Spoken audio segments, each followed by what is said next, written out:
of 7th International Conference on Applied Development Economics. We will start the day with a plenary address which will be chaired by Dr. Azam Chaudhry, Dean of Faculty of Economics at the Lahore School of Economics. Our plenary speaker is Professor Raymond Robertson. Raymond Robertson is a professor of economics and government in the Department of International Affairs at the Bush School of Government and Public Service at Texas A&M University and director of the Mubashir Institute for Trade, Economics and Public Policy. His research focuses on the union of international labor and development economics. Over to you, Dr. Azam. Thank you very much. Good morning, everyone. I know it's tough on the second day, but thank you all for being on time. I won't waste too much time. I'll just welcome Raymond. Raymond is, come all the way. I think he's actually come from Minnesota in the U.S. And he's going to be talking about some very interesting issues about trade and labor. Raymond has done some fascinating work. We were looking at some of his work yesterday and today on the nexus of trade and labor, and we're very excited to hear him speak about this. Over to you. Please. Is there outside for the clicker? It might be in the drawer right there. No. I think it's getting there.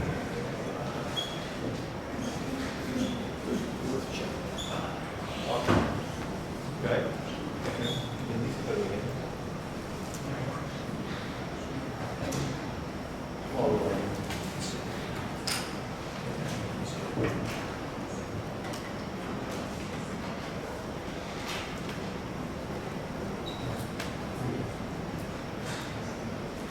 Thank you very much for the introduction, and thank you to all of you for joining us here this morning. I realize that it's early, and I appreciate you coming in. I also especially wanted to thank Anna for the invitation and being such a wonderful co-author. We're going to talk a little bit about some of the work we're doing together, and I also want to thank Mohammed for being here, for joining us. He's been a wonderful colleague and partner in our project. I am going to talk a little bit about the trade, labor nexus, and development economics, implications for technology and policy. If you have questions or comments as we go, please, I am very unflappable. I can be interrupted without throwing me off, so it's no problem. But I do have a lot that I wanted to share with you, which is basically an overview of a lot of the work that I'm doing that I'm hoping will be relevant and interesting to you. Just to give you an idea, I'd like to talk mainly about how trade and labor markets interrelate, and with a particular focus on development economics, since that's why we're here. And really what I'm trying to do is provide hope and inspiration for all of you, because I think we have some difficult times ahead, especially talking about trade, labor, and development. I'd like to give you a little bit of background on trade agreements and evolution of why I think this is relevant for you. Look at how trade affects workers, and look at some recent developments in new directions by following the same pattern other speakers have taken, which is to share some of their recent research. We'll talk about technology and policy implications, and then hopefully we'll have some discussion. So yesterday was wonderful because we were talking a lot about fertility and things in the household, and I was very inspired just to be with such a wonderful group of people who are thinking about things maybe in the same ways, even though I'm applying that thought to a different area, which is globalization. And there has really been a 75-year arc of globalization. The main shift in the global economy, and you know this in Pakistan just as well, is that since the 1990s, developing countries have become increasingly incorporated into global supply chains. And this is particularly relevant for the shift from raw materials, agricultural products, to manufacturing and being incorporated into these international supply chains. Now, this came about with a proliferation of trade agreements. So this is just, you can see the change here in basically multinational agreements and regional trade agreements. And this was a huge proliferation starting in the late 1990s. And this was something that both promoted trade and also contributed to this arc. Trade liberalization has shifted from after the post-World War II to reducing tariffs, especially between what are now the developed countries, to then integrating into global supply chains and focusing on non-tariff measures. And now, I am coming from the United States. There's very few of us here from the United States. I do not speak for our government. I apologize. I'm not representing our government, but I will say it seems like we might be shifting back to tariffs, which means there will be more interest in international economics going forward.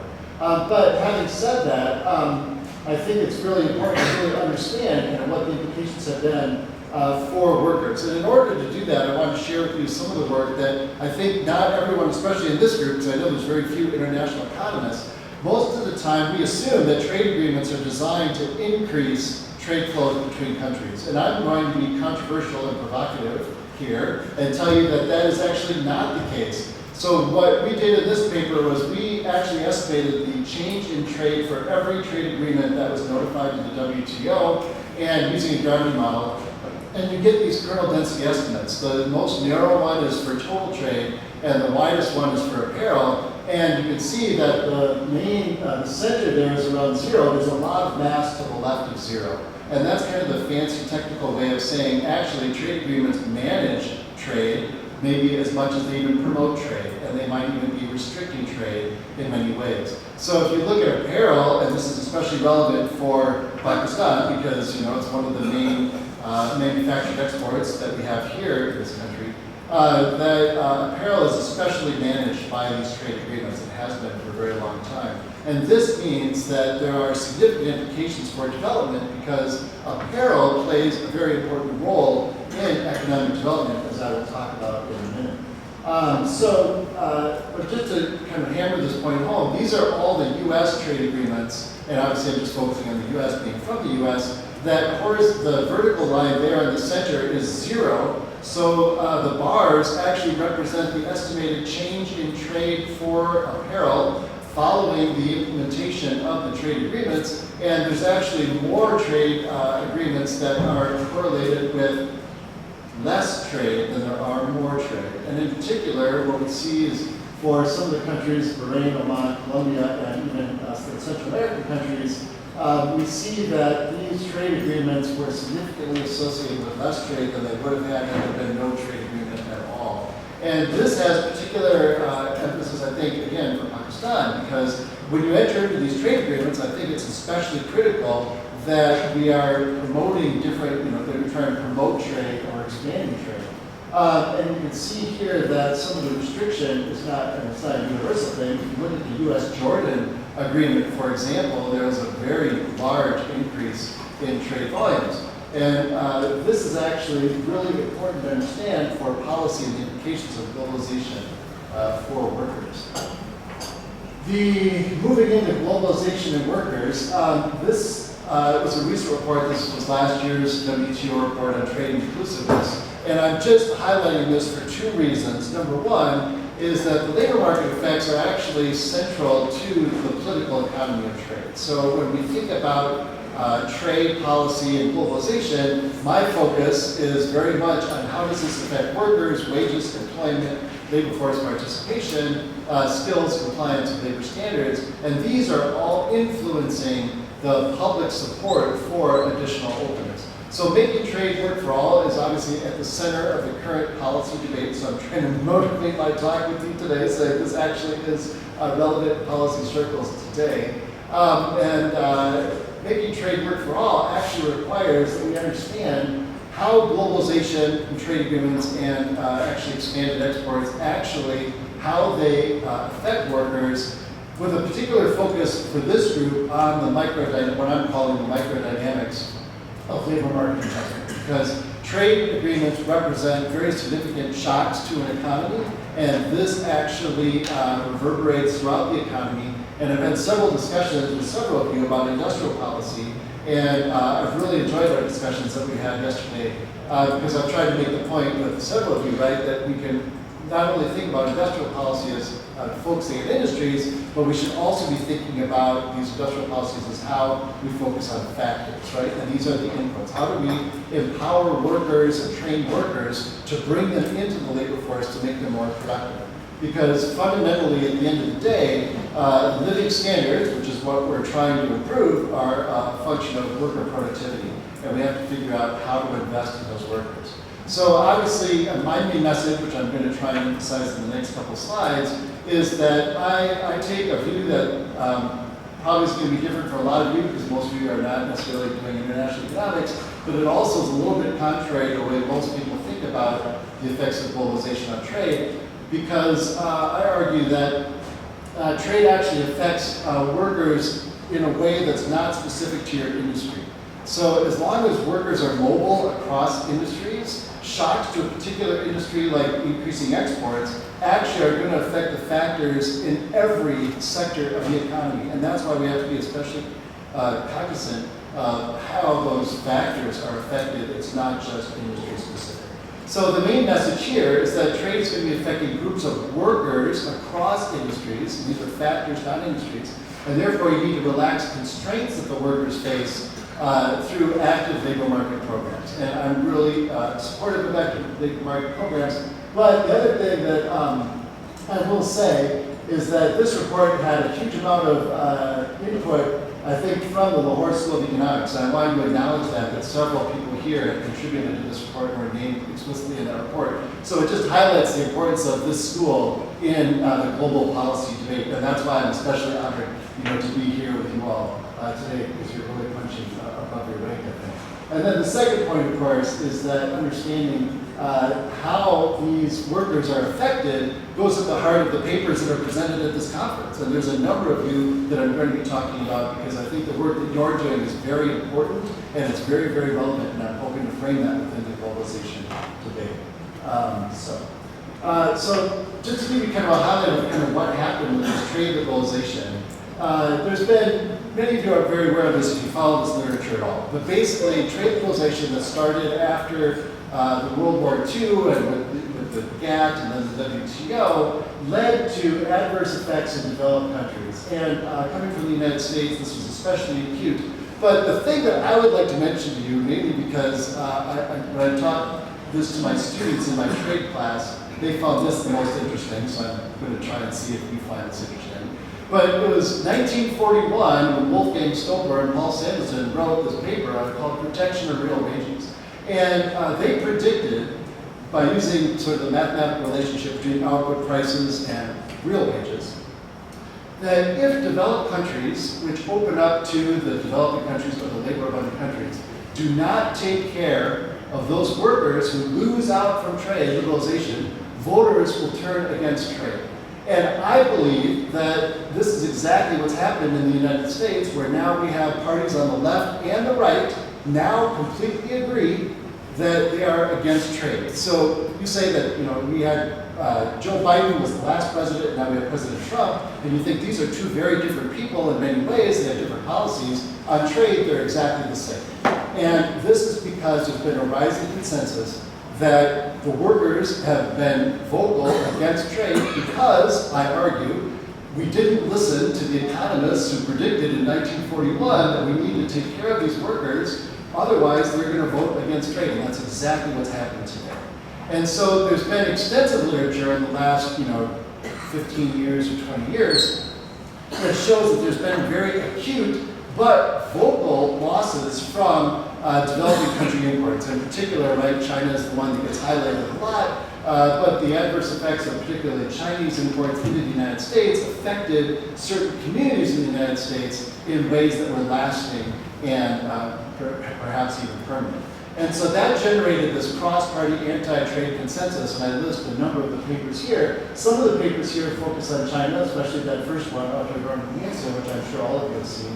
But also several others, like the McLaren paper, Huckabayan and McLaren focus on NAFTA, the North American Free Trade Agreement, and they focus on other trade agreements that they argue have been adversely affecting workers in the United States. So this has actually had a big effect on the national discourse in the United States. This is why there's been this backlash against trade, and I argue that this is particularly precarious for countries like Pakistan and other developing countries, because the expansion of trade, especially the imports that the United States has had from developing countries, have been very successfully promoting growth. And I'll get to that in the next slide. The other day, and if you don't mind, because I'm the speaker, so I get to do this, I'd like to highlight just another paper that I did, which is the losses were not limited to the own country effect. So Mexico in particular had integrated itself deeply into the United States supply chain, and when Chinese imports came into the United States, U.S. workers were hurt, but not only U.S. workers, Mexican workers were also hurt because of their competition in the United States. So they lost out to the Chinese competition, and this had especially strong effects for workers competing with the Chinese in the United States. And this had a particular effect on women, and especially female workers in Mexico. And so it's very important to understand what these dynamics are about.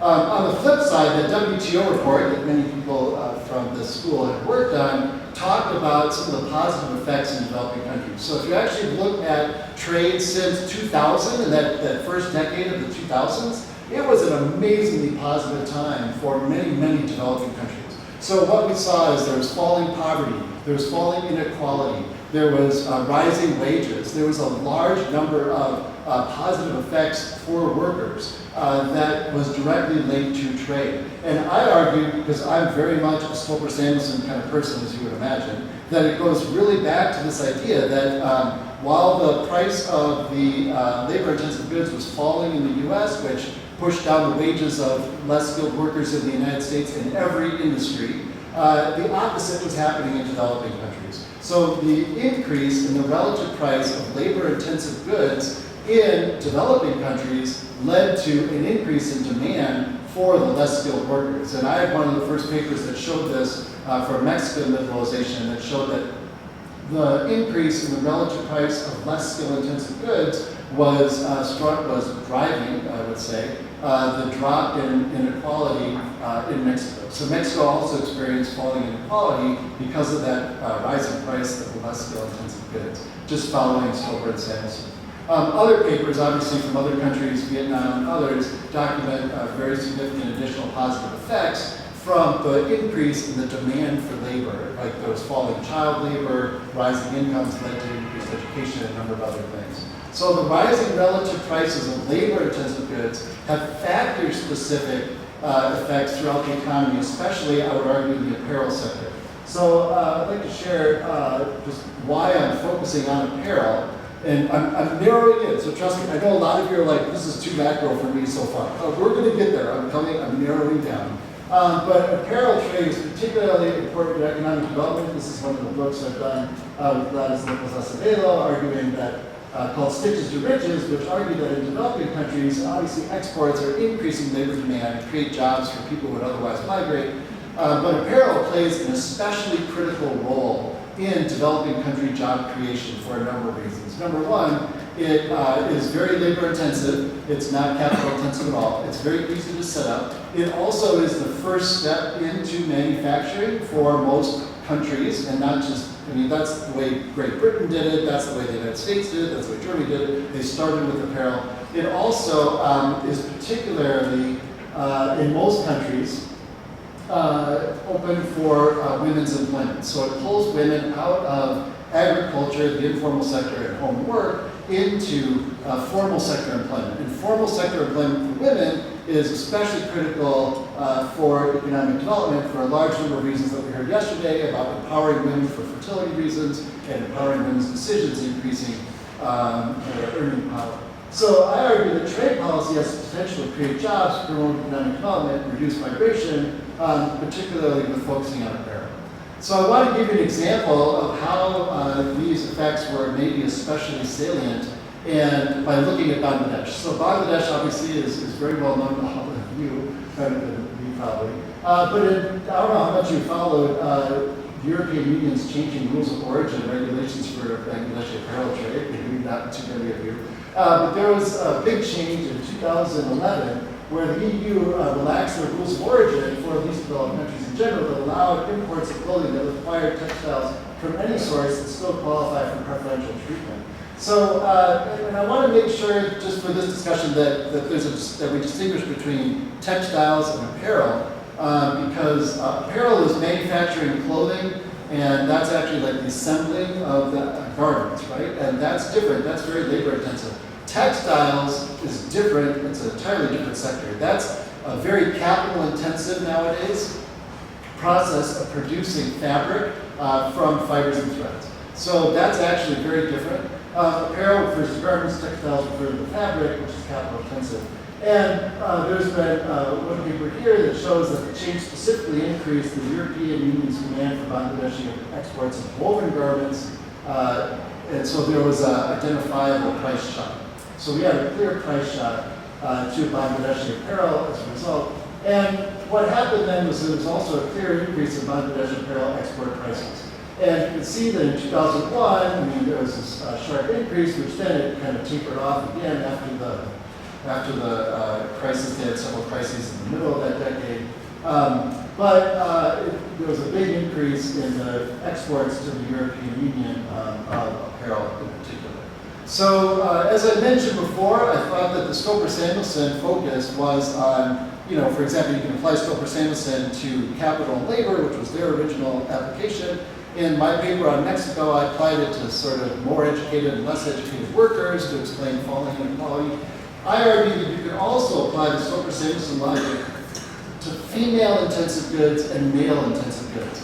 And there's a lot of things you can say about apparel, but apparel is definitely a female-intensive good. As a matter of fact, in every country in the world except one, the majority of the workers in every country's apparel industry are women. More than 50% of the manufacturing employment in the apparel sector in every country except one is over 50% is women. So that's actually, it's very clearly a female-intensive sector. And so what happened was that there was, I argued before, that these are factor-specific effects, they're factor-specific implications. So in this paper, what we show is that the male-female wage gap, following that change in the prices of apparel, actually closed by 80% throughout the entire economy. That there was an economy-wide reduction in the male-female wage gap as a result. And this was coming from pooled cross-section instrumental variable estimates that showed these weighted instrumental exports are positively associated with closing the wage gap. There's also like a Bartik approach, which I'm not really going to get into, but it's consistent with sort of a short-run dissipation from we show how the shock affects the industry first, but then it dissipates as workers move between industries. And what happened in Bangladesh, we argue in this paper, was that the rise in the price of apparel exports increased the demand for women, not just in the apparel sector, but everywhere. This was an overall increase in the demand for women, and that closed that wage gap, and you can see the wage gap closing significantly. The wage gap actually starts to increase again once those prices reverse. So linking these effects on wages to prices, I think, is very effective.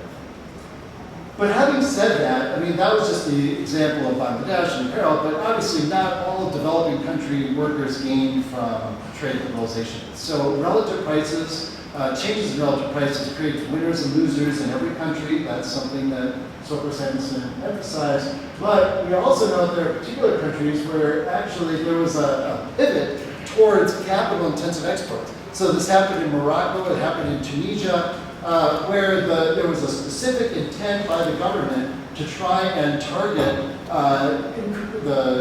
as industrial policy, they tried to increase the exports of capital-intensive goods. And what we show in these two papers that I cite here is that this actually had an adverse effect on the overall demand for women in the economy, but because these countries are particularly restricted for women's employment, women can work in apparel, but there's not too many other sectors where they're welcome. This actually led to women dropping out of the labor force altogether. So they're like, I can't work in apparel, I can't move into another sector, so they just dropped out. And we showed that in two different papers, like I said, in Morocco and Tunisia. So that brings me to this idea where these adjustment costs, and I count restricting women from entering other industries as an adjustment cost, plays really a key role. And there's a large literature now that's been really been blossoming about how mobility barriers make workers much worse off. So these types of barriers that people face when moving between the industries that are shrinking to the industries that are growing actually causes significant harm. That's what happened in the developed countries, and we also see that in developing countries.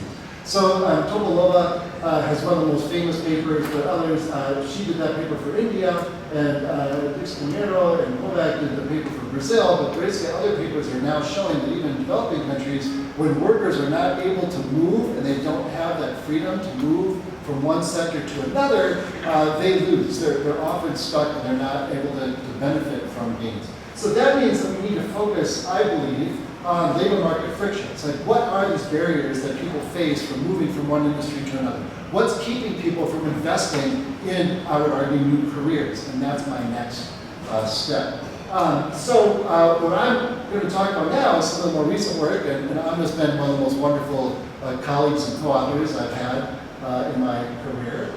So this has been joint work with her and Sarah. She did a much better job than I would ever do in presenting the work, so I'm not going to repeat what she said. But we'll talk a little bit more about some of the other stuff that she didn't mention. But where we're focusing here, we're trying to change the way people think about employment for especially women in developing countries by shifting the conversation and the language from a focus on jobs, where we just want to get women employed, maybe in the formal sector, to start getting people to think about careers. And obviously we're greatly inspired by Nobel laureate Claudia Golden, who had focused on this transition from jobs to careers in the United States, and we're arguing that having this kind of transition in developing countries would promote economic development. So we're focusing on the garment industry, as I said before. It focuses on formal sector employment, including opportunities for potential career advancement. And factories, we believe that this is also good for factories as well. I mean, obviously I'm trying to promote economic development and get more women employed, so I think that's great. But I think it's also great for factories, because these factories struggle with high turnover. That results in surge costs, hiring costs, and training costs, and the loss of workers who had accumulated firm-specific capital. And so if we can kind of cut that down by having people invest more in a career mindset, that would be good for factories as well. One of the big reasons for high turnover, of course, is that workers often see employment as a job instead of a building block to a career, right? And this career is associated with a longer-term attachment, which I'll get into. So understanding that difference between jobs and careers can help us design programs to help reduce those gaps. So, so understanding the shift from jobs to careers. So jobs are really kind of, when I say jobs, I mean, this is when people think, I just need to do something to eat. I just need something for the short term. There's little incentive to invest in training. There's less interest in promotion. Whereas careers, right, people think about this long run. I know that in the School of Economics, where people are definitely thinking about careers, all your graduate students are thinking about careers, right? But we want other people to think about that. There's an incentive for training, and they're going to work to qualify for promotion. So there's incentive effects to be more productive, to become more contributing. And so we obviously saw that Golden and others, right, documented the shift that women had from thinking about jobs to careers in the United States, but in developing countries, that has not really been the predominant role of that. So there's very few studies, there's a couple of recent studies, and I mentioned some of them here, that focus on this promotion from kind of floor production workers to supervisory positions or even management with garment factories in Bangladesh. And I know some of you have been very much engaged in that project. Those projects. So they show that there's been some work and some criteria of promotion, but we really don't understand kind of what these barriers are, and that's what our project is really focusing on. So I want to just now provide you some of the summary statistics and preliminary results that were coming out of this project.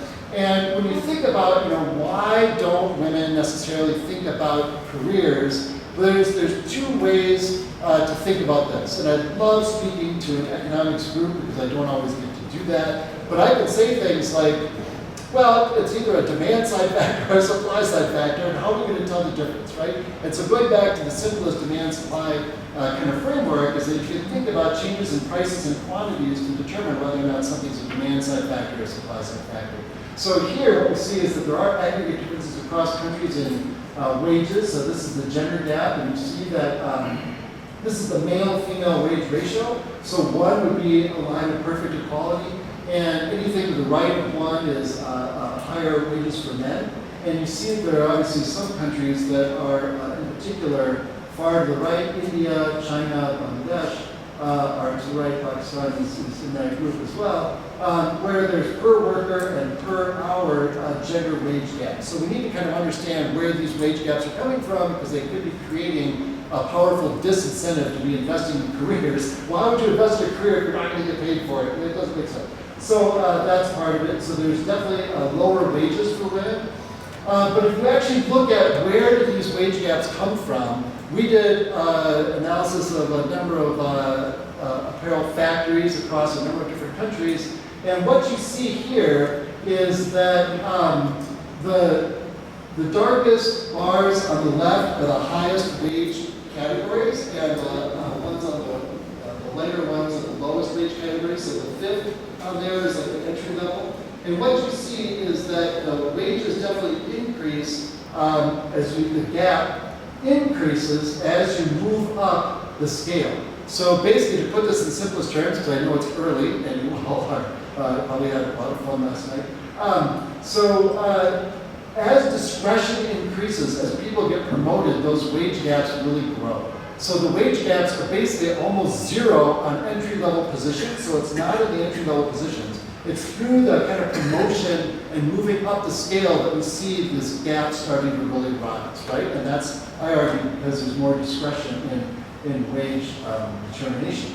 So if these are just the changes in wages, the blues, every color is for the different levels. The darker shades are for males, and this is the delta on the wage. So when people get promoted from different grades, this is the change in the wage. And this graph shows you that, especially at the highest level, men get the largest increase in wages when they're promoted to that highest level. So that change in wages is especially high for men moving into the highest level.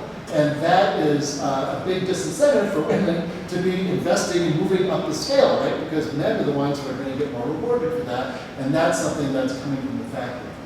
So you note here the change for men is greater than the change for women in every transition, with the highest being at the top of the wage line. And this is also true across a lot of different countries. Obviously, there's a lot of heterogeneity across countries. China is a little bit more equitable in many ways, I think, except for the entry level there. But even in India, right, you see that this wage growth varies across countries. So that's why I think studying the heterogeneity across countries is important. That's why we're doing individual country studies. If you look at the next, so that's prices. We also want to look at quantities, right? So the idea is if the price of women's work or the wage gap is lower for women at the top, that could be because supply is lower, women don't want to do that, or it could be because demand is lower, factories don't want to employ women. So the way we're going to tell the difference is through the quantities, right? We know prices are lower. If the quantity is lower, that's a demand side effect, and if the quantity is higher, that's a supply side effect. So if you look at the female employment ratios by skill level, you see that as we move up the ladder, there's fewer and fewer women involved as well. So we have lower quantities and we have lower wages. That's evidence suggesting that the demand for women is lower at the factory level. So these factories are not demanding women in the same way they're demanding men for the higher paid occupations. If you look at supervisor shares in particular, the dashed line here would represent that 50% of the supervisors are female. So to the left, these are conditional needs. So you see here that Pakistan is very far to the left, but it's also joined there by Bangladesh and Taiwan. But it also shows that they have very low female shares of female employment. And so the quantities are just much lower, not only in the upper wage grades, but also in the supervisory roles. If you look at the female supervisory shares across countries, there's a lot of heterogeneity. Obviously, there's many more female supervisors in China. You can see that here. But in other countries like Bangladesh, in India, right, there's most of the mass of the density estimation is closer to zero. So that there just aren't, women are just not getting promoted, okay? So that's really important. If you look then at the female supervisor to employment ratio, you're like, well, maybe there just aren't women in the factories, right? I mean, well, I've already argued that's not the case. This is the ratio of the female supervisor to the female employment, and you see here that Bangladesh is the farthest to the left. The one would indicate that women are being promoted into supervisory positions in the same ratio that they're employed in the factories. And you see that that's just simply not the case, maybe in Thailand, maybe in Romania. But in most cases, it's to the left, and that's especially true in India and South Asia, Bangladesh, even if it's true in China. So that the demand for these women is less. So what is going on? Like, why aren't these women being promoted? And that's what we're trying to kind of figure out. So what we did was we surveyed, this is the project again that we were talking a little bit about before, this Jobs and Careers, and we surveyed 48 factories in Bangladesh and 49 in India. We did only 8 factories in Pakistan. And then workers were asked, there's a bunch of things that we could talk about, and I'm going to do a great job talking about some of that yesterday.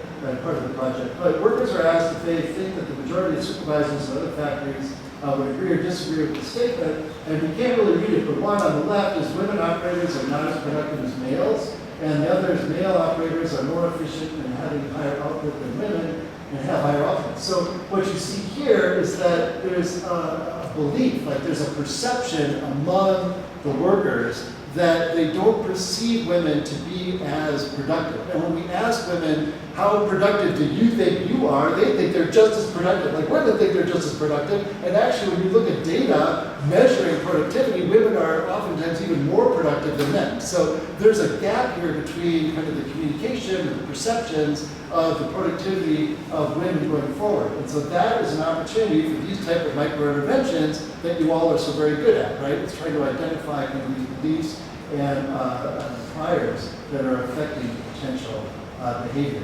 If you also look at the promotion concerns, most of these promotion concerns, like why don't you go up for promotion, or are you going to think about going up for promotion going forward?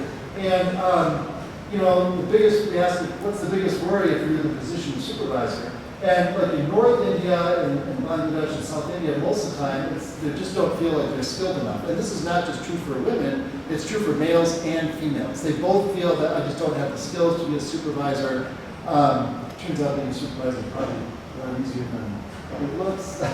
Once you try it, you don't think it's going to be easier. And so, so that represents an opportunity for training, but also you see in other places, like in Pakistan, for example, kind of this concern about peers and long hours might also be concerns. But some of the other things that people have often cited is that the families don't support the work. That's just not supported in our results. It's not that families don't, I'm worried about my family on backlash. That doesn't seem to really be the case, right? The case is really that if I had the skills, if I could get these skills, I'd be more than happy to kind of go for these promotions. And again, that presents another opportunity for this kind of micro-interventions, like I said, that this group is especially good at. So I think the work that you're doing is super important, and that's what we're trying to do as well. So we're now in the intervention planning stage where we're going to be doing kind of workshops to focus on the supervisor perceptions and the training for women in these kinds of skills. And again, Mohammed's been really great at helping us with those, so it's very wonderful. So that's kind of that project, and I'm going to let that go in case there's any other questions. There's a couple of other things that I do want to share with you. Another big concern that has been expressed is that factory work in many places, and it's not just South Asia, it's all around the world. I've heard horrible stories. But factory work is often dangerous and uninviting for women.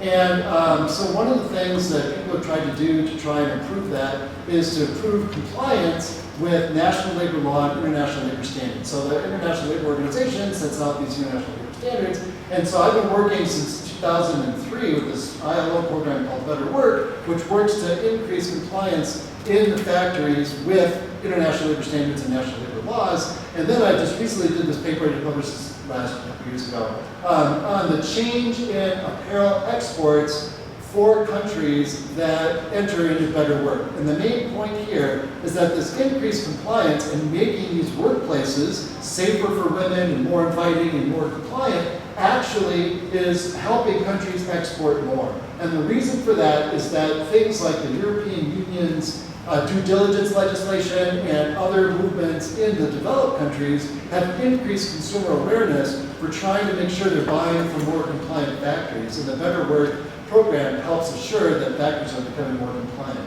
So I also showed a different couple papers where improvements in transparency and compliance are also conducive to factory survival. It's good for factories to become more compliant. It's good for factories to be more transparent. And it's good for factories to be more inviting to women in particular, right? This is actually really good for factory performance. And that is actually critical for economic development because when women are not incorporated, as I said before, we're losing out on huge amounts of potential productivity.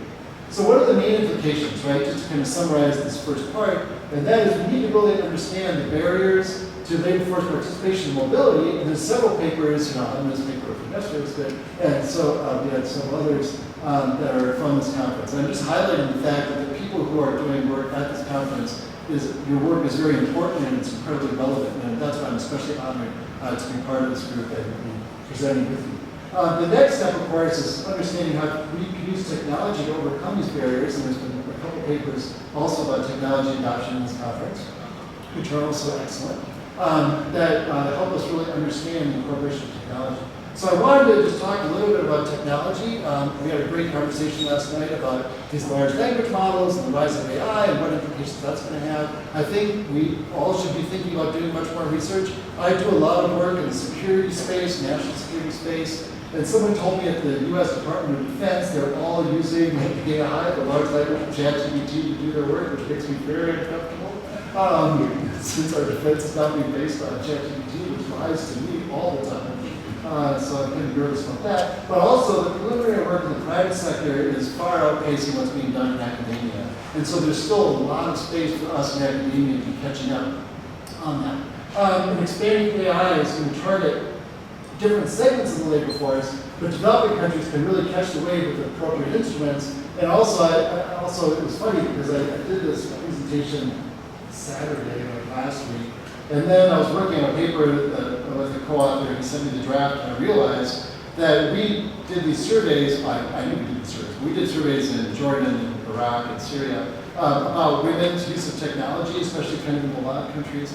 And one of the things we found is that these new technologies are especially complementary for women, so that women in the labor force actually are getting rewarded much more for using these technologies. And so there's been kind of a fundamental shift in technology's role and its complementarity with gender over the last 100 years. That the original technologies were much more complementary for what some people in the World Bank and others have called brawn. If you think of kind of a gender model in terms of brains and brawn, and men are kind of more endowed with brawn, and women are more endowed with brains, that expanding AI is definitely more complementary for women, right? And that's going to be more conducive for women to be catching that wave going forward. But it's not going to just happen, I don't think, naturally. It's going to take a big push, and we're going to have to understand kind of what are the barriers that women face for using these types of technologies and getting more training and getting exposed to them in the workplace. So kind of rapidly, I know we're kind of coming up on this, but the other big point is in addition to using technology and pushing into that area of research and adopting that for bringing down those barriers that workers have in their adjustment between sectors, I think it's also critical for all of us to be thinking about how can we adjust trade agreements to support the workers. I mean, we know that the WTO is showing that trade agreements are increasingly incorporating provisions that support workers, and I had a paper that showed that these provisions are not protectionist, they do not reduce trade, they are actually promoting worker rights without being protectionism in disguise, but we need to make these trade agreements more explicit that are able to promote labor-intensive exports and protect workers. Because I argue right now, a lot of trade agreements do not promote labor-intensive exports. They are not protecting workers in the same way, and that's something that's actually critical for development as we're going forward. So then, just kind of to conclude, the policy implications is making trade work for workers is something I think we think about. Globalization is not going away. It's something that's very critical. I think it's an engine for growth. Frankel and Romer and others have demonstrated a clear link between exporting and rising GDP per capita, so it's very clearly an engine for growth. But it doesn't necessarily benefit everyone, and we need to continue the type of work you've been doing to eliminate those adjustment barriers and eliminate those barriers workers face to career advancement as well. Technology policy is going to become increasingly important and must accompany these trade reforms. We need to understand what's happening with trade and how that affects workers, and getting workers in a position where they can harness the new technologies to become more productive is going to be really critical. It's not just going to happen without a lot more research and policy push. And also, finally, my last point is these active labor market policies, training programs, and being very proactive about training and lowering these adjustment costs, providing training and surge, reducing barriers to career growth, are necessary to make sure that these globalization policies are benefiting everyone and the free trade benefits. So that's it. Thank you very much. I think why don't we take some questions? You're welcome there. You want to sitting down? Sure. So I think that that's great. Let's open up the floor. I see one question over there, and then we can go around and then Kate. I have a question. So you mentioned from jobs to career. Isn't, I mean, since you only some currently focus on developing countries, isn't that also could be something when we talk about like the low-skilled workers in developed countries, they suffer from, like the situation of worse after the trade agreement. Isn't that like from jobs to career also could be a solution for them? Like, because just so for example, to only focus on developing countries. I think, would you like to do one or two, or answer one by one? It's up to you. I was just gonna say yes. Okay, sure. That was my response is yes. I mean, right, I mean, this is, we're applied development economics. I mean, that's what I was focusing on the developing countries, but I think you're absolutely right that it is also, Yeah. I think it's really important also to focus on the developed countries, especially those low-wage workers in the U.S. and other developed countries which have been losing out, focusing on their career development. I really believe this very deeply, that we knew what we needed to do to make sure the gains from trade were spread out. We knew that we needed to invest in workers, and we did not do it. That was a policy failure on all of our parts in the developed countries, in the United States in particular. We did not do our job, and we are reaping the results, and we're being punished for our inaction. And I appreciate the opportunity to say this publicly, that the same thing is going to happen potentially with technology. We need to do this with trade, we need to do this with technology. Workers are going to be left behind. We can predict who's going to be hurt, and we can anticipate that, and we can design programs to help those workers in advance so that they're in place. And if we don't do that, there's going to be backlash, and there's going to be maybe even chaos. I think that right now the United States is experiencing a lot of chaos because specifically we did not take care of workers in the way we should. Okay. And then Albert.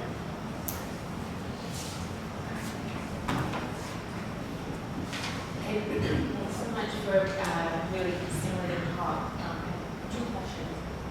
One is, sorry if I missed it and you talked about it, but do we have much evidence on the effectiveness of these kinds of reskilling programs? What do we know about what works well in that space? Because I have a memoir country. I realized when I saw some of the references there, this was 20 years ago before grad school, and it was my first job as an RA was actually working on these on these kinds of issues, and I remember that my bosses at the time were advocating some of these kinds of policies. So I'm wondering, kind of in that, what do we know so far about the evidence on those? And then secondly, specifically on Bangladesh, we've been looking at data from multiple rounds of labor force surveys, and the proportion female in the ready-made garments has actually really contracted, and I wonder if any of the work that you're doing in this space gives insight about racism. Thanks. Yeah. So I'll take them in the same order that you asked them. So active labor market policies, and I've done papers on this too using US data. What I've learned is that active labor market policies work in direct proportion to the extent that you do them, that you invest in them. And it's not like you do active labor market policies or you do not do active labor market policies. There's a sliding scale.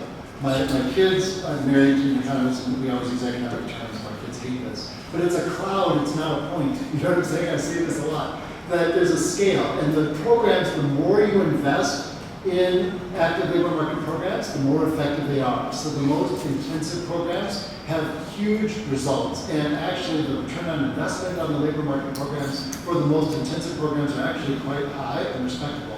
What happened in the United States is in the United States in particular, is we have active labor market programs, like we have some kind of training, and we did for the trade adjustment assistance, like people could do some retraining, and I can tell you some fun anecdotes. But it was far insufficient, and basically you get what you pay for when it comes to active labor market programs. So the ones that don't work very well are the ones that are underfunded and they don't really reach workers. I think that's also the consensus from the literature, and hopefully you can contradict me. And on Bangladesh, yeah, so the phenomenon of falling female labor force participation in the sector is not unique to Bangladesh. I mean, this also happened in Mexico, this happened in a number of other places. When the increase in demand for I said women, but it's the ready-made garment workers. That work increased the wages of those workers relative to other opportunities, and that quickly becomes recognized by men. And men quickly realize that these are jobs that pay pretty well, and they start moving into the sector as well, whereas before they wouldn't really do that. And so it's not at all surprising that this would be increased competition, especially for the low wage. Yeah, does that answer your question? I mean, that's not. Navid, you had a question? And then we get I'm going to go back to the old, argument that we've had on this many times. And these have been certainly brought out by the data that you presented. But let me put it this way, that if we just create low-skilled jobs like textiles, the garments, shoes or whatever, then we're doomed to be a low-income country. So what we need to do is to invest in industries which are obviously capital intensive, but create high-skilled jobs because this is the way to increase incomes, etc. And this argument, to some extent, the traditional argument, has been further strengthened or expanded by the Houseman et al. Argument about the location in the product space. So most of the low-skilled industries are located in a very sparse product space or away from the dense product space. So moving from this to the more dense and potential for growth product space is very difficult. So these are the two questions I have. And I realize the danger of disagreeing with you. I appreciate that. No, you may not disagree with me, but I just want to hear the argument. Yeah, no. So yeah, I have a couple of arguments. So not to, and I know you know this better than I do. So to say this is mainly for informative reasons. And that is that the ISI, the import substitution industrialization paradigm that we tried throughout South Asia, Africa, and Latin America. The problems that came about with that was that if you look at the process of now it's being called the structural transformation, what used to be called economic development, is that there was sort of this gradual process that Japan, the United States, England, and other countries followed, where you start from apparel, then you move into textiles, then you move into light manufacturing, then you move into heavy manufacturing, then you move into services. There's a process. And jumping from one that's here to here without doing the intermediate steps leads to a number of problems, particularly unemployment. It leads to a lot of frustration about the lack of job creation. If you're investing in capital-intensive industries, you need to create jobs for literally millions of people, and that is difficult to do in capital-intensive industries. So that's why I think just having a process where you get people into the formal sector and then you invest in the workers to increase their productivity, and you manage that movement up that ladder, as it is, I think is very possible. I think I can agree with you on the, because I know you're an advocate of industrial policy, and I want to agree with you as much as I possibly can. But I'm going to go to the example of China, right? I think one of the brilliant things that the Chinese government was able to do through industrial policy was to accelerate that process, but they didn't jump. They didn't jump from the bottom to the top. They started in apparel. They became the global dominant. They're exporting 60% of the world's clothing comes from China. So they, you know what I mean? And then they moved into textiles, and now they do textiles better than everybody else. And then they moved light manufacturing, and now they're doing heavy manufacturing. You know what I'm saying? So the government understood what that process was, and they pushed the economy through that process in a space of like 25 years. I mean, it was amazing. But understanding that process allowed them to do that. Right? And so that's what I would still advocate for industrial policy, is to figure out where we are, to have industries that reflect our comparative advantage with our factors of where we are, and then invest in the workers, capture the gains from those exports, reinvest in the industries and the workers in order to move up and accumulate capital and become more productive. That's the process of economic development. China did that brilliantly, and I think it's possible for other countries to do it as long as you recognize that process and invest in it. Is that fair? I think we have just time for one last question. The student has a question and then wrap up. You want to come to the front? You can maybe just come over.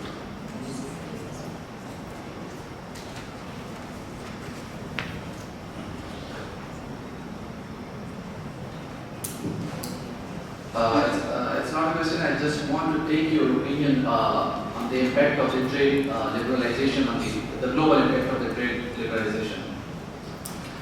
You being an economist, do you see the tussle between the global powers? They have a negative impact on the developing countries, as it has been evident from the recent ban of mines and minerals by the China and the United States is hindering the global, the regional prospects in Pakistan. As we can see a little instability and chaos in the resource production areas in some of the regions of Khyber and KB and Balochistan. All those areas which are producing the mines and minerals have militarization, chaos and instability.